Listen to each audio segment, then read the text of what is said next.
Selamat datang kembali di Cara Boardnya Trader. Di video kali ini saya akan menganalisa untuk perkembangan pergerakan saham-saham dari sektor finance, terutama bank-bank second liner dan bank-bank daerah. Pertama BJTM, kedua BJBR, ketiga BRIS, keempat Agro, kelima BBYB, keenam BBKP, ketujuh PNBS, ke-8 PNMLF, ke-9 PNBN, ke-10 PENIN, ke-11 CEPIN, dan terakhir BNII. Langsung saja ke saham pertama, ada BJTM yang ditutup di harga 600 sama harga penutupan hari sebelumnya. Kalau dilihat data transaksi asing itu terus net buy. Seminggu kemarin itu asing mulai net buy di atas 1 miliar. Bahkan 3 hari ke belakang itu rata-rata di 7 miliar. Kalau dibongkar semuanya, BJTM ada akumulasi walaupun tipis. Langsung saja ke teknikannya, BJTM bagus ya.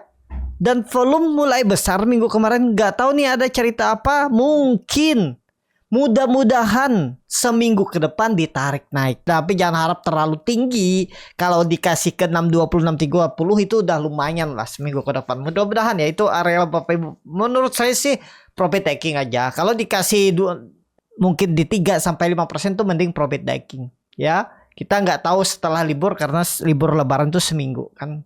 Melihat historinya memang naik setelah itu. Cuman kita nggak tahu tahun ini. Tapi kemungkinan sih nggak terlalu turun benar lah. Kalaupun itu ya. Kayaknya sih aman-aman aja market. Ya, seperti itu aja untuk BJTM. Minggu ini kalau dilihat dari time frame weekly-nya juga terlihat volume cukup meningkat signifikan walaupun merah. Tapi kan sama harga penutupan dan pembukaan minggu kemarin sama di 600. Ibon, minggu ini menurut saya untuk BJTM. Langsung saja ke selanjutnya ada BJBR yang ditutup di harga 1210. Terkoreksi 0,41%. Kalau dilihat data transaksi asing net sell. Kalau di bekas mainnya BJBR di distribusi. Langsung saja ke tekniknya, BJBR kondisi sekarang sempat rebound tapi cuma sampai 1220 ya. Seminggu kemarin itu 5 hari perdagangan ya, dari 1200 1220 cuma naik 1% lebih aja dia, 1,5% ya. Jadi kalau menurut saya peluang besar mungkin minggu ini masih bisa kembali rebound ya. Kalau melihat dari minggu kemarin memang candlenya doji ya, membentuk higher high tapi bagus ya. Mudah-mudahan lah kalau menurut saya sih minggu ini asalkan ISG rebound nih. Tapi potensi upside-nya nggak terlalu tinggi ya. Mungkin maksimal 1240, 1250 itu aja untuk BJBR minggu ini. Tapi ini disclaimer. Langsung saja ke selanjutnya. Ada BRIS yang ditutup di 2710. Terkoreksi 0,36%. Kalau dilihat data transaksi asing net sell. Ada bekas mainnya BRIS. Ada distribusi tipis. Langsung saja ke tarikannya BRIS. Cara time frame daily. Dia masih di atas support ya. Support sekarang itu dulunya resisten. Dengan kondisi seperti ini, apalagi koreksi volume kecil. Kalau minggu ini, menurut saya, kalau dilihat pada detektor, big akumulasi. Masih ada akum. Pokoknya rebound bagus untuk BRIS. Harusnya nggak merah ya. Kalau dia sudah teknikal rebound, Senin tuh bertahan tuh. Kecil kemungkinan tiba-tiba habis rebound balik ke arah tiba-tiba kuning dan merah. Ya tapi disclaimer ya itu menurut saya dan itu belum pasti terjadi, tetap ada risknya. Yang penting Bapak Ibu tahu kalau dia jebol 2700, kalau menurut saya out aja dulu untuk minggu depan ya. Untuk BRIS kita lihat kalau menurut saya teknik rebound. Kalau dilihat time weekly volume menurun tapi dia membentuk higher. Mudah-mudahan rebound untuk BRIS. Langsung saja ke saham selanjutnya ada Agro yang ditutup terkoreksi 3,33% ke harga 290. Kalau dilihat data transaksi asing net sell. Kalau di bekas mainnya Agro ada akumulasi walaupun tipis. Akumulasi kan distribusi tadi ya. Oh distribusi, coba lihat lagi. Oh iya ya, distribusi nih 40 30 15 13 ribu lot. Yang jual yang nampung tipis-tipis nih ya. Langsung saja ke teknikalnya. Kalau dilihat dari time frame weekly-nya masih aman di atas 280. Ini ada juga pola dulunya cup and handle. Inverted LL shoulder. Ya yang penting jangan turun dari 286 aja, udah turun dari itu tanda-tanda lemah lah dia besok. Kita lihat memang candle time frame daily-nya harga terendahnya ya tutupannya. Tapi mudah-mudahan rebound lah. Ya, hati-hati kalau dia turun dari 284 itu tanda-tanda lemah. Agro kalau mau bagus harus langsung rebound dia Senin. Itu. Langsung saja ke saham selanjutnya. Ada BBYB yang ditutup terkoreksi cukup dalam 7,33% ke harga 278. Kalau dilihat data transaksi asing net buy. Kalau dibuka semuanya BBYB ada distribusi. Langsung saja ke teknikalnya, BBYB harus rebound juga. Kalau dia koreksi lagi jebol tuh 276, 274 ya udah gagal. Ya ke bawah dulu lah 250, 240. Jadi mending exit dulu kalau dia jebol 274. Menurut saya nggak perlu nunggu 270, 272 udah. Toleransinya 270 ya 3%an lah. Harus rebound dia kalau mau bagus. Kalau dilihat memang ada big distribusi di hari Jumat. Kalau dilihat dari Bandar Detektor Stockbit itu enaknya Stockbit dan Bapak Ibu langsung bisa buy and sell, tinggal masukkan trading pin ya. Dan ya bisa analisa langsung seperti ini. Cuman kalau di jam market ya broker summary-nya nggak update, akan pakai broker summary sebelumnya. Tapi Bapak Ibu bisa live trade karena chartnya juga nggak delay, jadi langsung bisa eksekusi dan juga eksekusinya cepat untuk Stockbit. Bapak Ibu kalau tertarik untuk join trading bersama Borneo Trader di komunitas eksternal Stockbit itu dengan kode R41778 dengan modal minimal deposit ada 10 juta ya, R-nya R besar. Nanti saya akan infokan lewat WhatsApp karena kalau Bapak Ibu daftar itu nanti akan dikirim nomor WhatsApp Bapak Ibu yang terdaftar di Stockbit. Kalau tertarik bisa join. Seperti itu aja untuk BBB, harus rebound juga minggu depan. Langsung saja ke saham selanjutnya. Ada BBKP yang ditutup terkoreksi 2,56% ke harga 76. Kalau dilihat dari transaksi asing net sell, kayaknya nih rebalancing ya. Nggak tahu tiba-tiba 76 tapi ini lihat terendahnya bidnya di 78. Kayaknya di markdown ya. Coba cek dulu ya. Tutupannya di markdown ke bawah kah? Oh iya. Dari 78 turun 2 poin. Ya, berarti kemungkinan besar Senin tuh ada rebalancingnya lagi. Mungkin tadi karibon. Jadi kalau Bapak Ibu ada yang dapat tuh ya bisa bungkus. Kalau dia ke 78 bungkus saja. Atau 79. Atau silahkan kalau mau di hold. Kalau ada yang dapat di harga 76. Potensi besar sih rebound. Tapi setelah itu bertahan gaknya kita nggak tahu. Ya, kita lihat aja ke depannya. Mudah-mudahan market ISG bagus minggu depan tembus 7.400. Untuk BBKP, kalau dilihat dari broker summary-nya, ada distribusi. Kayaknya rebalancing nih ya. YU buangan 739.000 lot. Yang nampung broker retail tuh nih. CP, NI, CC, OD, YP.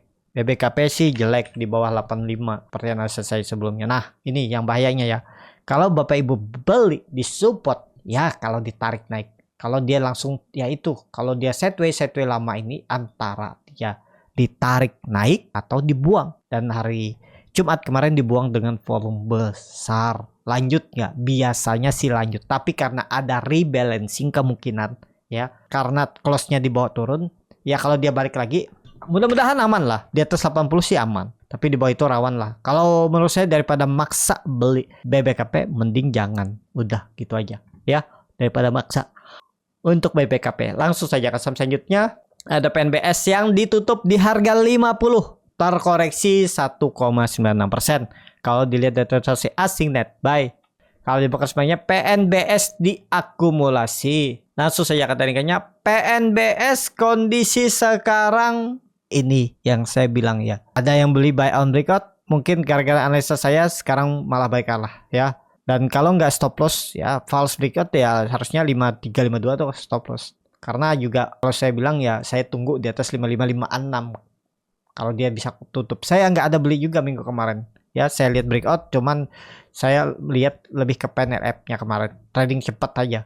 Nggak berani juga saya karena ya lebih butuh konfirmasi dulu dia tutup. Dia breakout belum tentu tutup. Nah ini kadang kalau saham belum naik. Tiba-tiba ditarik naik. Dibuang lagi kan. Kena lagi kita. Ya itulah namanya trading. Kalau Bapak Ibu yang nggak nunggu konfirmasi. Nekat beli buy on breakout. Dan balik dan malah loss. Nggak cut loss ya udah resiko ya. Kalaupun yang cut loss ya kena lagi lah. Ya memang seperti itu market kadang nggak sesuai harapan. Tapi yang penting tuh Bapak Ibu punya trading plan. Kalau punya trading plan diuji terus sistem tradingnya itu mestinya ya 2-3 tahun ke depan tuh udah bisa stabil lah Bapak Ibu. Apalagi kalau cepat evaluasinya tepat, cepat pahamnya, cepat menganalisanya ya mungkin sudah bisa konsisten ya di 1-2 tahun ke depan. Gitu ya. Saya ada beberapa kali kena yang seperti PNBS nih. Dibuka saya tuh beberapa kali kena. MNCN juga tuh dulu 2023 tuh saya beberapa kali kena false break. Wah, ya seperti itulah namanya market ya. Kita nggak bisa menyalahkannya juga. Gak bisa juga menyalahkan diri sendiri, ya memang seperti itu. Kita sudah sesuai trading plan kita, tapi market memang gak mendukung itu ya. Jadi PNBS skip aja dulu. Tunggu ada dia bisa tutup di atas 56 lah. Minimal tutup di atas 56 baru Bapak Ibu perhatikan lagi. Belum kayaknya naik. Walaupun ada big akumulasi. Tapi yang nggak naik ya udah. Belum dulu, apalagi di 50. Hati-hati saham 50 tiba-tiba lengket, tiba-tiba notifikasi khusus. Kalau masih berlaku untuk full call action itu ya bisa ke Rp1 juga. Hati-hati ya. Itu mungkin full call action itu untuk ya para emiten memungut barang retail. Strateginya mungkin seperti itu ya. Sekarang kan mungkin susah juga karena retail sudah mulai pintar, banyak yang pintar, nggak seperti dulu sudah coba ditutup Broxom saat market berjalan, foreign lokal ditutup, mungkin masih banyak retail yang untung. Jadi agak susah nih mungkin market makernya ya. Walaupun banyak yang nyangkut juga. Habis itu mungkin skenario mungkin ya, tapi ya itu hanya pendapat saya dan ya itu mungkin juga salah satu lagi ya, coba untuk full call action. Nanti tiba-tiba aja saham-saham yang banyak retailnya yang mau dipungutin barangnya ya dibikin full call action, dibikin notifikasi khusus tanda X. Habis itu nggak lama ya diturun tiba-tiba di harga terendah retail panik buang barang baru dipungutin, tarik lagi sama emiten. Bisa seperti itu kan. Nah, semudah-mudahan direvisi itu. Menurut saya juga kurang menarik tuh. Banyak yang bilang untuk saham-saham IPO mau pungutin barang harga bawah, dapat modal, pungutin lagi harga bawah. Ya, tapi itu juga berlaku di saham-saham yang udah lama mungkin. Market makernya mau pungutin di bawah ya dibuat skenario seperti itu. Nanti kalau sudah notifikasi khusus full call action, nanti tiba-tiba bagus lagi, rally lagi, naik lagi, digoreng lagi ya. Tapi bandar dapat harga murah. Nah, bisa seperti itu ya. Itu menurut saya, tapi disclaimer ya. Seperti itu aja. Atau PNBS lebih ke skip dulu. Langsung saja ke saham selanjutnya. Ada PNLF yang ditutup di harga 284, terkoreksi 1,38%. Kalau dilihat data transaksi asing net buy. Kalau dibuka semuanya PNLF diakumulasi. Langsung saja ke teknikannya. PNLF kondisi sekarang, nah PNLF nih bagus. Saya lagi perhatikan daripada PNBS. Saya lebih suka PNLF, cuman saya coba belilah besok. Kayak perhatikan dulu ya, mudah-mudahan gak jebol 280 untuk PNLF. Sideways-nya bagus, tapi kalau dia jebol out aja lah. Nih berapa loss-nya? Mungkin 3%, udah buang aja, gak perlu nunggu bawah. Kalau Bapak Ibu mau silakan mau nunggu bawah sampai average down, tapi kalau dia sampai jebol lagi 280-nya minggu ini gagal naik. Itu aja untuk PNLF. Kalau dilihat dari time frame weekly-nya cukup bagus ya, volume juga besar, signifikan ya. Menarik, harusnya nih konfirmasi breakout, cuman ya butuh konfirmasi seminggu ke depan kita lihat ya. Area support nih area beli nih, buy on breakout nih area beli, tapi disclaimer ya, tergantung masing-masing lah kalau berminat untuk PNLF. Ya, seperti itu aja untuk PNLF. Langsung saya ke saham selanjutnya, ada PNBN yang ditutup di harga 1150, terkoreksi 1,28%. Kalau dilihat data transaksi asing net buy. Kalau dibuka semuanya PNBN di distribusi. Langsung saja ke teknikalnya PNBN. Aduh, di support minor ya. Dia nih naik turunnya tuh 50 poin. Support code-nya sih 1100. Ya tinggal bagaimana strategi Bapak Ibu. Kalau seperti ini, kalau dia koreksi 2% buang aja menurut saya. Jebol 1140 buang dulu daripada dibawa ke 1080, 1100. Tergantung Bapak Ibu lah. Ya mudah-mudahan nih swing atas. Kalau dilihat dari bandar detektor distribusi. Tapi kalau dilihat time frame weekly-nya candle-nya bagus. Walaupun memang ekor panjang tapi volume meningkat ya. Mudah-mudahan konfirmasi break. Mudah-mudahan rebound. Kalau Senin rebound sih sinyal bagus lah. Untuk grupnya Panin terutama PNL dan PNBN. Seperti itu. Langsung saja ke saham selanjutnya. Ada Penin yang ditutup di harga 945. Terkoreksi 0,52%. Kalau dilihat data transaksi asing net buy. Kalau dibuka semuanya Penin di distribusi.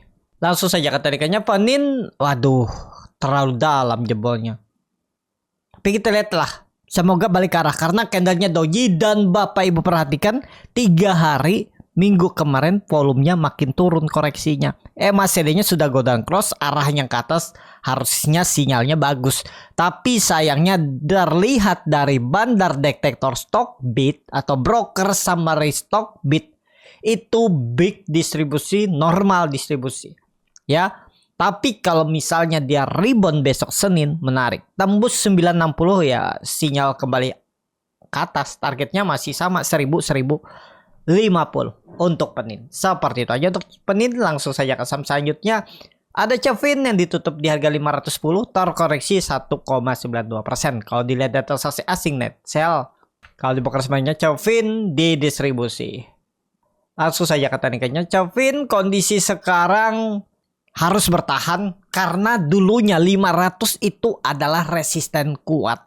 Kalau sampai false break, lama dia di bawah. Kemungkinan sideways-nya di bawah dulu. Tapi dengan kondisi sekarang sepertinya Cevin tetap akan mempertahankan supportnya 460.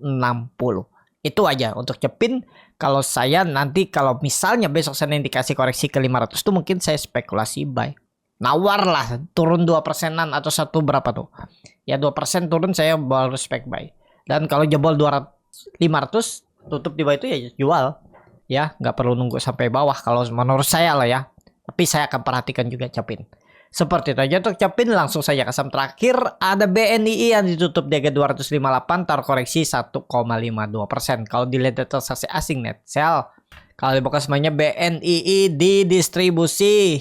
Tapi kalau Bapak Ibu perhatikan likuiditas BNII, maksudnya bukan likuiditas ya, bid overnya mulai tebal. Tapi kalau secara value transaksi masih kecil, 410 juta aja transaksinya minggu kemarin, hari Jumat maksudnya. Langsung saja ke teknikalnya. Dan juga BNI support kuatnya itu 254 ya, anggap aja toleransinya 250. Tapi kondisi sekarang ya jangan pakai area ini untuk cut loss. Kemungkinan besar untuk mantul itu bisa, cuman ya tergantung Bapak Ibu lah. Kalau mau pakai support kuatnya 240, tapi dalam cut lossnya ya berapa persen? 7% apa ya? 7%, 7,5% kalau Bapak Ibu berminat. Untuk BNI ya. BNI bagus kalau misalnya Senin kembali rebound ya, karena koreksinya 3 hari volume kecil dan MACD-nya masih ke atas, tapi memang masih ada buangan atau distribusi. Kita lihat aja minggu depan. Kalau dia bergerak di atas 260 rebound cukup oke lah. Kalau mau buy on breakout aja, tembus 260 baru beli. Tapi disclaimer untuk BNI. Cukup sampai di sini video kali ini. Terima kasih untuk Bapak Ibu dan teman-teman yang sudah menonton video ini sampai selesai. Apabila channel Burnet Trader ini bermanfaat dan bisa menjadi bahan pertimbangan Bapak Ibu dalam membeli, menyimpan, dan menjual sahamnya, bisa klik tombol subscribe dan nyalakan lonceng notifikasi. Ada kritik, saran, atau pertanyaan bisa langsung tinggalkan di kolom komentar. Bagi Bapak Ibu dan teman-teman yang baru belajar trading, masih bingung memilih saham, bingung membuat trading plan, bisa join trading bersama Burnet Trader.